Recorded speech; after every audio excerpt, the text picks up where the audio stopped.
Russia's most famous dissident tells me he believes Putin himself is losing control of the Russian state. Meanwhile, Russia's defence agency accuses the government here of intellectual impotency and calls our defence minister a vulgar old harpy. Hello, good evening. The Russians tend not to mince their words, having accused the defence secretary of intellectual impotence and suggested the British government was probably keen to deflect attention from its troubles over Brexit. Responds now. And Mark, what is your sense of how things are hotting up, if you like, diplomatically? Well, you've got the war of words, of course, that you were just from this remarkable statement from Sergei Lavrov. The thing more about where the nerve agent could have come from, has any of that become clearer? Thanks very much. Last week, Theresa May pointed the finger at Putin, but what if Putin himself is being controlled? Explain to me then, do you think that the GRU now has more power, potentially, than Putin? Is it kicking people out?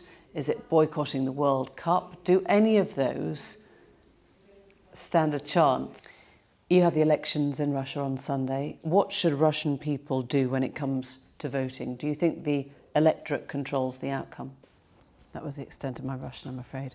Did Jeremy Corbyn misread the mood of his party in the Commons yesterday? Or is more cross-party solidarity called for at a time when a foreign agent appears to be targeting people on British soil? The campaign in Derby North was a shining example of how Labour can win broad support in marginal constituencies whilst maintaining socialist principles. Unequivocal, and his front bench were, you know, we heard from Neil Griffiths, we heard from Emily Thornbury. Nerve agent came from Russia, but what isn't clear is whether the Russian state was involved. Thousands of civilians have fled the Syrian town of Hamaria and its surrounding areas in the rebel enclave of eastern Ghouta. Well, today marks 7 years since the uprising in Syria began, when activists, once optimistic of change, called for a day of rage. Joining us now is Ahmed Kansour, a father and an activist based in eastern Ghouta. Thank you for joining us. You were one of those original activists. No one who witnessed those first pictures of the Grenfell fire will forget watching how quickly the flames took hold. Experts took an undamaged door from the block and discovered it could withstand the blaze for merely 15 minutes, not 30.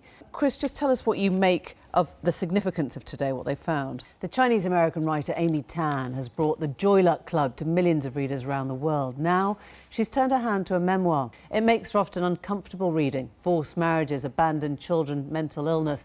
We think historians will look back upon today as the pivotal moment at which the fist bump went truly mainstream.